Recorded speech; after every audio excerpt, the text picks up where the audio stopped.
नमस्कार, आप देख रहे हैं जन एक्सप्रेस और आपके साथ मैं हेमनारायण हेमू। करे कोई भरे कोई। दर्शकों, यह सिर्फ एक कहावत नहीं, उत्तर प्रदेश के चित्रकूट से निकला एक ऐसा सच है जो सरकारी सिस्टम की जड़ें हिला रहा है।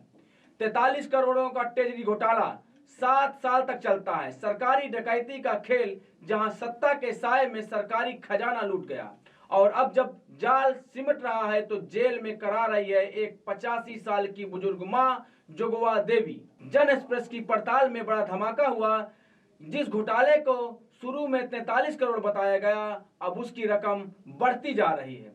7 साल तक ट्रेजरी ऑफिस में जारी रहा फर्जी भुगतान का खेल। रिटायर्ड पेंशनर, ट्रेजरी कर्मचारी और बड़े अधिकारी सब शामिल।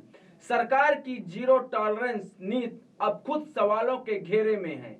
क्या ऐसे भ्रष्टाचारी सबसे बड़ी नाकामी नहीं है? जन एक्सप्रेस को एक पुख्ता जानकारी मिली कि एफआईआर का मसौदा तैयार कर लिया गया है। 3 ट्रेजरी कर्मचारी, कई पेंशनर और एक पूर्व सहायक कोषाधिकारी अवधेश कुमार सिंह मुख्य आरोपी की सूची में है।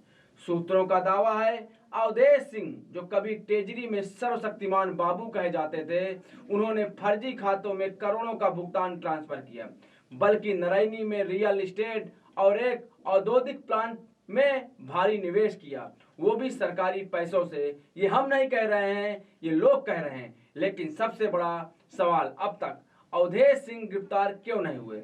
सूत्रों की माने तो एक वरिष्ठ आईपीएस अधिकारी के बेहद करीबी हैं और कप्तान से भी नजदीकी रिश्ता रखते हैं। यही कारण है कि गिरफ्तारी की फाइल दबाई गई।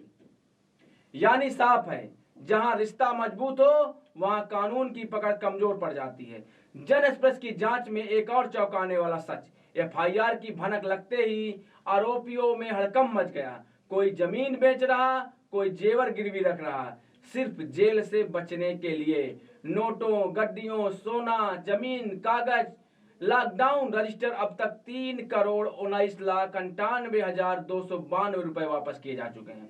पर क्या चोरी का पैसा लौटाने से अपराध मिट जाता है?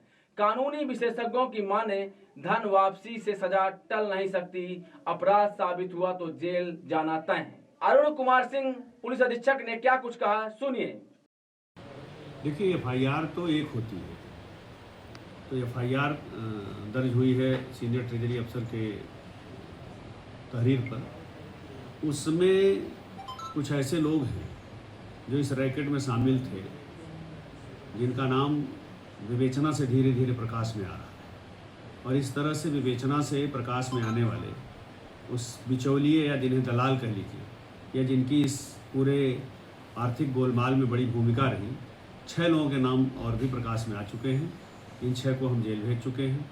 इसके अलावा ट्रेजरी के 2 कर्मी जेल गए हैं तथा शेष लगभग 24 लोग वो पेंशनर हैं, जिनके खातों में ये पैसा गया था अनियमित अवैध तरीके से।